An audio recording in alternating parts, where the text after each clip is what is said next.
नमस्कार मुलांनो, कसे आहात सगळे? तुम्हाला माहितीये का, आपल्या छोट्यांच्या गोष्टींची पुस्तकं आता भारताबाहेरच्या देशात सुद्धा जाऊन पोहोचली आहेत. कॅनडा, डेन्मार्क, USA इथली छोटी छोटी मुलं सुद्धा आपली पुस्तकं वाचतायत आणि त्यांना ती खूप आवडतायत. तुम्ही सुद्धा जर अजून आपली पुस्तकं घेतली नसतील तर नक्की विकत घ्या आणि छान सोप्या भाषेतली, मोठ्या अक्षरातली आणि मस्त चित्र असलेली ही पुस्तकं नक्की वाचा. त्याकरता Amazonची आणि नितीन प्रकाशनची लिंक आम्ही डिस्क्रिप्शनमध्ये दिलेलीच आहे. चला, आता वळूया आजच्या गोष्टीकडे. आज मी तुम्हाला सांगणार आहे पर्शियन लोककथा. गोष्टीचं नाव आहे नशीबवान ज्योतिषी. पर्शिया म्हणजे आत्ताचा इराण. या पर्शियामध्ये आपल्या घरी जशी आंघोळ करायला बाथरूम असते ना, तसं नसायचं. तर शहरात ठिकठिकाणी सार्वजनिक स्नानगृह असायची आणि ज्यांना जिथे वाटेल त्या स्नानगृहात जाऊन तिथली लोक आंघोळ करायची. तर या पर्शियामधल्या एका छोट्याशा गावात एक गरीब दुकानदार राहत होता. अशाच एका सार्वजनिक स्नानगृहात त्या दुकानदाराची बायको एकदा गेली. तेवढ्यात तिथे दुसरी एक बाई आपल्या दासींसह आली. ती येताच स्नानगृहातील सर्व सेवक तिच्या पुढे पुढे करून तिला मोठा मान देऊ लागले. तेवढ्यात त्या बाईंनी हुकूम केला की ती स्नानगृहात असताना इतर कोणी बायका तिथे येता कामा नयेत. लगेच तिथल्या नोकरांनी इतर सर्व बायकांना निघून जायला सांगितलं. हे सर्व पाहून दुकानदाराच्या बायकोला मोठं आश्चर्य वाटलं. तिने त्या नोकराला विचारलं, या बाई कोण आहेत आणि तुम्ही त्यांना इतका मान का देता? नोकरांनी सांगितलं, त्या राजे साहेबांच्या खास ज्योतिषाच्या पत्नी आहेत. हे ऐकताच दुकानदाराची बायको घरी आली आणि रागाने नवऱ्याला म्हणू लागली, आज माझा केवढा अपमान झाला माहितीये? तुम्ही साधे दुकानदार, मग दुसरं काय होणार? ते काही नाही, तुम्ही राजाचे ज्योतिषी झालंच पाहिजे. बिचाऱ्या नवऱ्याने तिला समजावण्याचा खूप प्रयत्न केला, पण ती काही ऐकेना. शेवटी नाईलाजाने तो पंचांग पत्रिका मांडण्यासाठी कागद वगैरे सामान घेऊन रस्त्याच्या कडेला जाऊन बसला. त्याच वेळी राजकन्या आपल्या दासी बरोबर स्नानगृहात गेली. स्नान करण्या अगोदर म्हणजेच आंघोळ करण्या अगोदर तिने आपल्या हातातली मौल्यवान अंगठी काढून दासी जवळ ठेवायला दिली. दासीनी भिंतीला असलेल्या एका लहानशा झरोक्यात ती अंगठी ठेवली आणि खूण म्हणून स्वतःच्या डोक्याचा एक केस त्यात ठेवला. थोड्या वेळाने राजकन्याची आंघोळ झाली आणि ती दासीकडे अंगठी मागू लागली. पण तेवढ्या वेळात आपण अंगठी कुठे ठेवली हेच दासी विसरली. सगळीकडे शोधून अंगठी काही सापडेना. तेव्हा दासी घाबरली आणि धावतच बाहेर आली. इतक्यात रस्त्याच्या बाजूला बसलेला ज्योतिषी बनलेला दुकानदार तिच्या नजरेला पडला. ती धावतच त्याच्याजवळ गेली आणि काकुळतीने म्हणाली, ज्योतिषी महाराज, कसंही करून तुम्ही राजकन्येची अंगठी सापडवून द्या, तुम्हाला मोठं बक्षीस देईन. ज्योतिषाला काय करावं याची मोठी पंचाईत पडली. एकीकडे पंचांगात पाहण्याचे आणि कागदावर आकडेमोड करण्याचं सोंग करीत तो काय करावं ह्याचा विचार करायला लागला. कारण तो काही खरा ज्योतिषी नव्हता, बायकोच्या सांगण्यामुळे ज्योतिषी असल्याचं ढोंग करत होता. तेवढ्यात सहजच त्याची नजर दासीच्या डोक्यावरल्या ओढणीकडे गेली. ओढणी एका ठिकाणी थोडी फाटली होती आणि त्यामधून दासीचे केस दिसत होते. ते पाहून ज्योतिषी नकळत म्हणाला, एक झरोका आहे, त्यात केस आहेत. हे ऐकताच आपण अंगठी कुठे ठेवली होती ते दासीला आठवलं. तिने धावत जाऊन भिंतीतल्या झरोक्यातून अंगठी काढली. दासीने ही सारी हकीकत राजकन्येला सांगितली. राजकन्येने ती राजाला सांगितली. राजाने ताबडतोब ज्योतिषाला बोलवून घेतलं आणि आपल्या पदरी ठेवून घेतलं.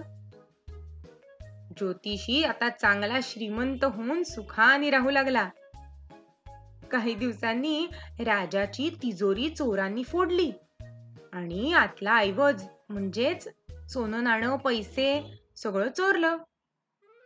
राजाने चोरांचा शोध घेण्याचं काम ज्योतिषावर सोपवलं. ज्योतिषी घाबरला, पण त्याने राजाकडून 40 दिवसांची मुदत मागून घेतली. ज्योतिषी घरी गेला आणि मोठ्या दुःखाने आणि संतापाने बायकोला म्हणाला, बघ, तुझ्या हट्टामुळे माझ्यावर कोणता प्रसंग ओढवलाय तो. आता 40 दिवसांनी माझं आयुष्य संपलं म्हणून समज. आता असं कर की एका बरणीत 40 खजूर ठेव आणि रोज एक मला आणून देत जा. बायकोनं त्याच्या सांगण्याप्रमाणे बरणीत खजूर ठेवले आणि त्या दिवशी रात्री त्याला पहिला खजूर देत म्हणाली, हा पहा पहिला. आता गंमत काय झाली माहितीये, की राजाची तिजोरी फोडणारे चोरही 40च होते. राजाने चोरांचा शोध लावण्याची कामगिरी ज्योतिषावर सोपवली आहे असं समजल्यामुळे चोरांच्या नायकाने, म्हणजे त्यांच्यात जो मेन चोर होता ना, त्यांनी त्यांच्यातल्या एका चोराला ज्योतिषाच्या पाळतीवर ठेवला होता.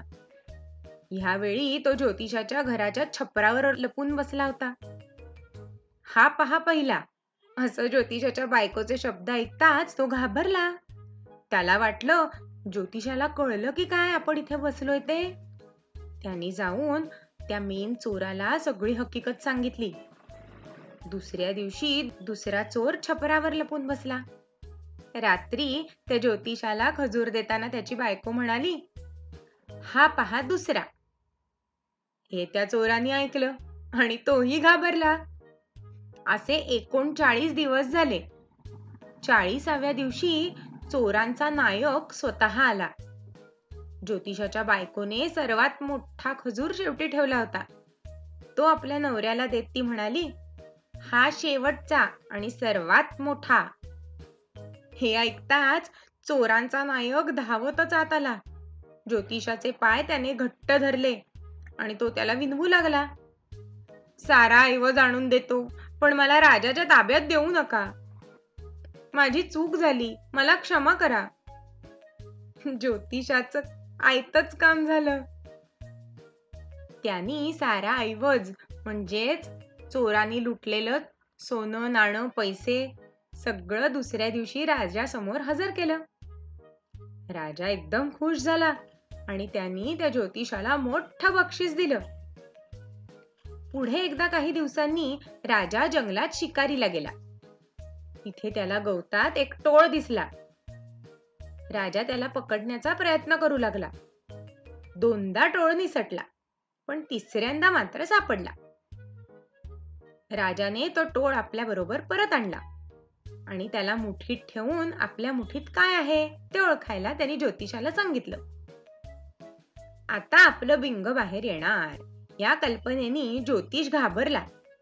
स्वतःशी म्हणू लागला, बेट्या, पहिल्यांदा राजाच्या हातून सुटलास, दुसऱ्यांदाही वाचलास, पण आता मात्र मुठीत पक्का अडकलास. आता कुठे जाशील? जंगलात आपल्या हातून टोळ 2दा सुटला हे ज्योतिषाला कळलेलं पाहून राजाला आश्चर्य वाटलं आणि खुश होऊन त्यांनी ज्योतिषाला बक्षीस दिलं. पण आता मात्र ज्योतिषी आपलं बिंग फुटेल की काय या रोजच्या धास्तीला कंटाळला होता. त्याने असं ठरवलं की आपण वेड्याचं सोंग घेऊन दरबारातून आपली सुटका करून घ्यायची. त्याप्रमाणे एकदा स्नानगृहात आंघोळ करता करता तो तसाच घुडावागडा बाहेर धावत आला. रस्त्याने धावत जाऊन तो राजाच्या महालात घुसला आणि राजाला उचलून घेऊन तसाच धावत बाहेर आला. ज्योतिषाला वाटलं असं केल्याने राजा आपल्यावर चिडेल आणि आपल्याला महालातून काढून टाकेल. पण गंमत काय झाली? योगायोगाने राजाचा महाल त्याच वेळी अचानक कोसळला आणि ज्योतिषाने राजाला उचलून घेऊन तो बाहेर आलेला असल्यामुळे राजाचा जीव वाचला. राजाला वाटलं की ज्योतिषाला हे आधीच कळलं होतं आणि म्हणूनच तो आपल्याला बाहेर घेऊन आला. ज्योतिषाच्या अचूक ज्ञानाची आणि प्रसंगावधानाची तारीफ करून राजाने त्याला प्रमुख राजज्योतिषी म्हणून नेमलं. काय होती ना मजेशीर गोष्ट? निघाला की नाही हा नशीबवान ज्योतिषी? तुम्हाला ही कशी वाटली गोष्ट आणि आपल्या या लोककथा आवडतायत का तुम्हाला? हे आम्हाला कमेंट करून नक्की कळवा. आम्ही तुमच्या कमेंट्सची वाट बघतोय. अच्छा,